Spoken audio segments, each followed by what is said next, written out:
So it's a brand new year and you want to get into streaming. You've come to the right place because in the next 15 minutes, what I'm going to do is not only teach you how to stream on Twitch, YouTube, any of the streaming platforms, but I'm going to help you create a solid foundation so that throughout the years, as you're adding all these cool bells and whistles, you're going to have something to work with so that you're not going to set yourself up for failure in the future. I don't want to waste any of your time though, so let's get right into it. So very briefly, this tutorial is coming from the mindset that you're brand new to streaming, that you've never done this before. I kind of want to help some of the newer people out so that they have some kind of guidance or direction so they don't get misled down a pathway that's going to shoot themselves in the foot later on.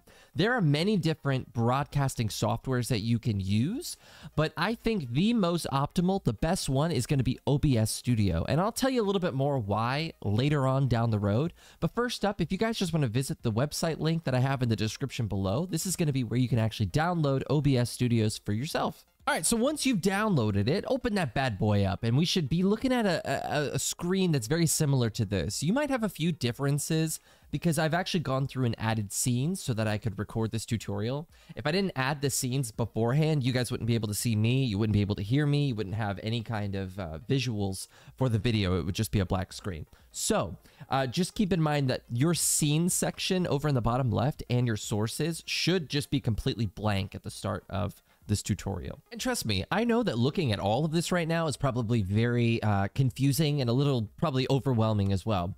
But the reason why we're using OBS is that a lot of these other programs are a little bit more dumbed down for the user.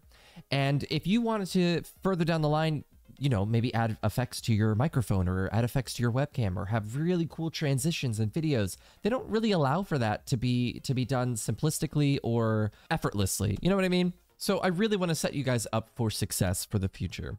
So the very first thing that we are going to do though, before we start focusing on the elements of the stream, is we want to connect our stream to the platform that we're going to be using. And the best way to do that, especially if you're newer to the program, is I would advise just go to Tools and do the auto configuration wizard. It's going to go through the process of how to set things up step by step in a very easy way. So the very first page that pops up on the auto configuration wizard is it's going to ask you, how are you using OBS? Because this could be used as not just a streaming software, but it can also be used as a recording software. So if you want to make tutorials for yourself, if you want to make Let's Plays or things like that, you could set this up however you'd like to. So we are now at the next section. It's going to ask you your base canvas resolution. Now there are many different options that you could choose, but I think the most optimal, at least for my setup, is going to be 1920 by 1080. But the FPS, you're going to want to make sure that that's at either 60 or 30, but prefer 60 when possible. You want to have a smooth looking stream. It's not necessary that it's always going to be super crisp, high quality,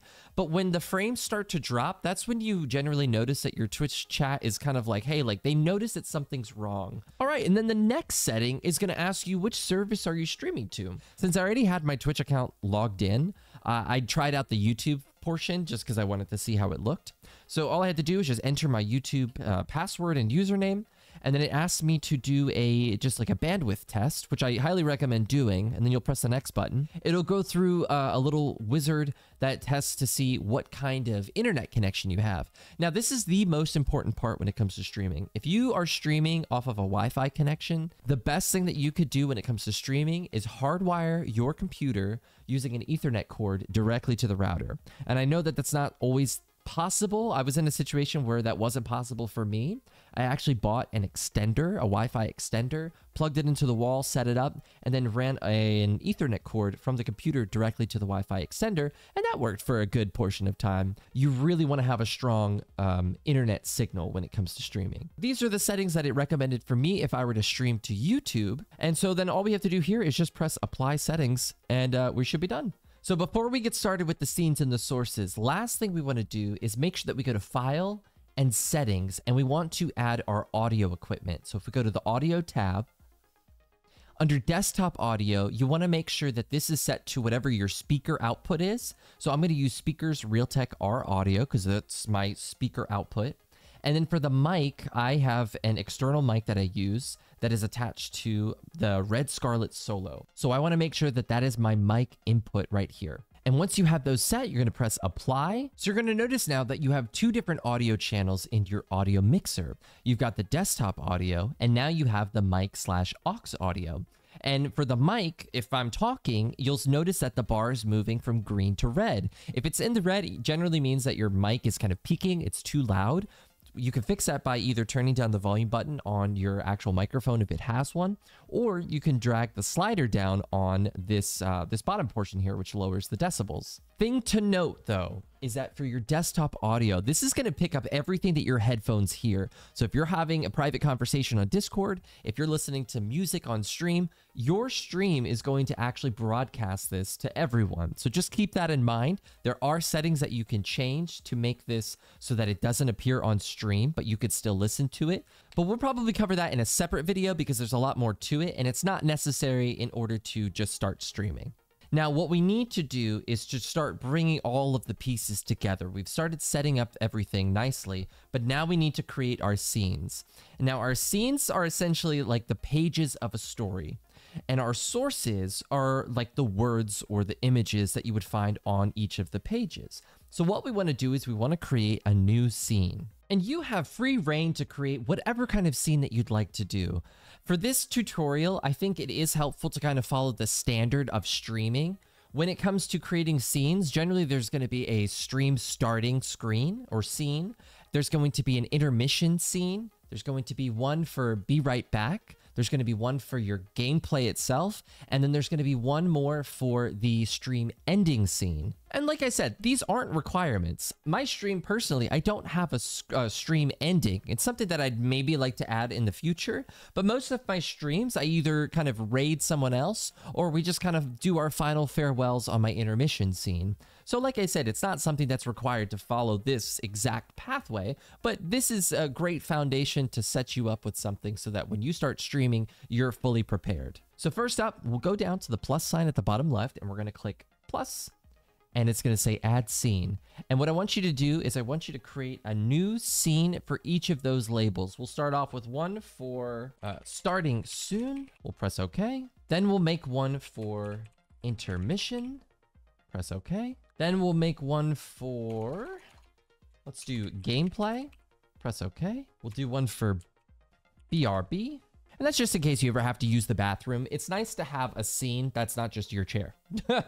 And last one, we're going to do stream ending. And then press OK. And I would recommend organizing your scenes so that they go from top to bottom in the order that you're comfortable with. So I'm going to enable this preview really quick. And this is why I had it turned off, because it creates this mirroring effect. I'm capturing the scene, but now I'm looking at a preview of the scene that I'm capturing, so it just goes on and on and on. I can't show you what I'm doing inside the starting soon, because watch what happens. I don't have any of the sources set up, so you can't see. It's just a black screen. What I want you guys to do, watching this video, I want you to click on your starting soon scene and go to the plus sign right here under sources. So what happens when you see this is you have all kinds of different utility that you can add to your scene. But what we want to add is we want to add, or is it a media source? Now in the description below, I've linked a few videos that I've created just for you guys if you wanted to use them for your streams. You don't have to, but I gave you something.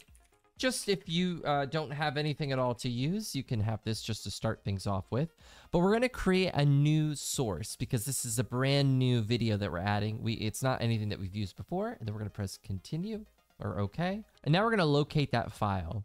So wherever you guys want to save this video file, or if you have your own video file that you want to use, I have mine saved under scenes here. So I'm going to locate the starting soon right over here. Boop.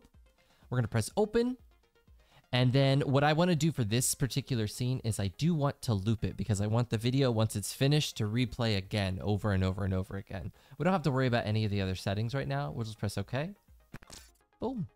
There we go. We've got our starting soon. The sources go from top to bottom. So the streaming soon is on the bottom layer. And we have to recognize that our webcam is on the top layer. So we want our webcam to always be on top of whatever the layers are underneath, or else we won't be able to see ourselves.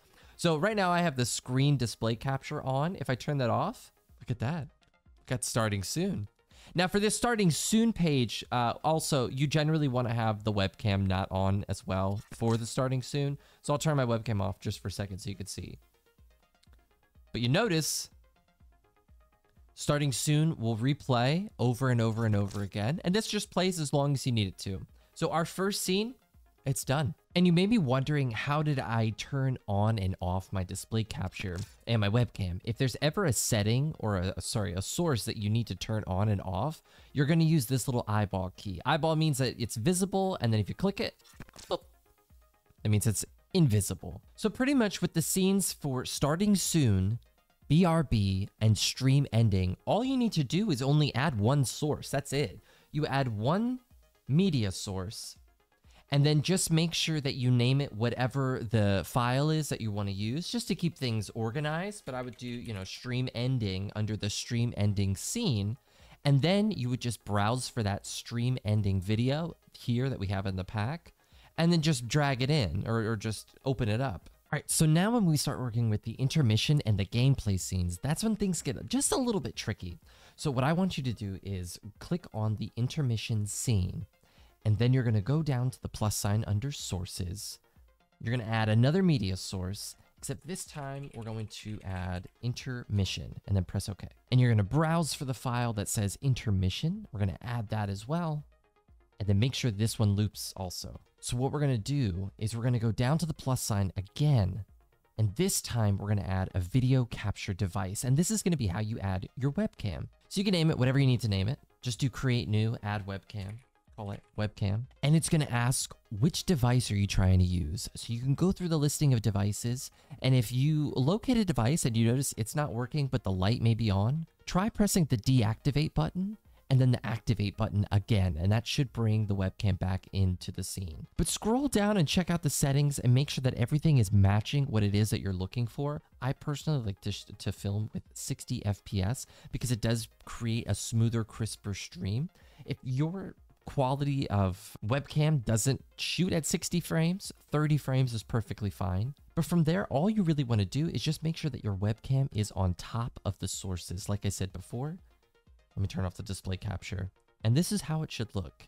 You should see the intermission and you should see your webcam. So this center space here on the intermission screen, this is going to be where you would put your webcam. Now I have a green screen right now, so hold on, let me turn it off real quick. Pay no attention to the green screen behind me. But if you want to have your clip line up right in the center of this window, you can rescale it by selecting these red squares and dragging them left and right. And you can make this box just slightly bigger than the chat box itself. The cool thing is that you can take the left Alt key, click and hold it, and left click and drag on those red squares around your head. And you can kind of start to line this up so that it matches the box like that. Now, obviously, you're going to take some time. You're going to do better than this, but this is me trying to put the box inside the window. And essentially, this is where you can put your webcam at, though. And then behind me here, this would be where you would have your chat box. Just keep in mind, the chat is not going to pop up on its own inside that box. You will need to set up another source for the chat. That does take a little bit more of an extensive time, so I'll probably cover that in a separate video because it's not necessarily a necessity in order to stream. I just wanted to get you guys up and running. But streams and Twitch alerts and things like that, we can kind of cover in another video. Now, the very last thing I want to go over with you guys is how to set up your gameplay scene. Now, it can be interchangeable with gameplay, or it could be used for whatever kind of hobby you want to do. But I want you to click on your gameplay scene, and then you're going to go down to the plus sign again. I want you to go to video capture device. You'll add your webcam, your existing webcam. And then what we're going to do is, if you are going to be streaming games, you're going to click on the plus sign again, and this time you're going to add a game capture. You can set up a different game capture for every single game that you play individually, or you could do game capture, okay, and then set it to capture any full screen application. This way, anytime that you start up a game in full screen mode, this will capture the visuals from that game. Then you're going to make sure that you take your game capture and put that at the bottom underneath your webcam so that your webcam always stays on top. That's pretty much it. You've done it. You've now set up all of the scenes that you will need in order to stream. So let's run through them real quick. So your starting soon is going to be where everyone kind of starts to gather in to watch the stream. If you switch over to the intermission screen, now you'll be in the center and you'll be able to talk with everyone in between games. You'll have the chat over on the side. Let's move on to the gameplay. So here's our gameplay scene. Then we have our be right back scene. And finally, when everything's all said and done, you tap on your stream ending scene and you are all good to go. All right, so that is pretty much going to wrap things up today. Now, if you did want to start live streaming, all you would have to do now is press the start streaming button. And as soon as that button is pressed, you're going to be broadcasting to whatever service that you linked in the settings options earlier. Also, be sure to like this video, and if you guys want to see anything in the future, like how to set up chat boxes, how to do transitions or webcam filters, things like that, please leave a comment down below, and then also subscribe so you can see the videos that we put out. Thank you guys so much for watching, and I will see you all next time.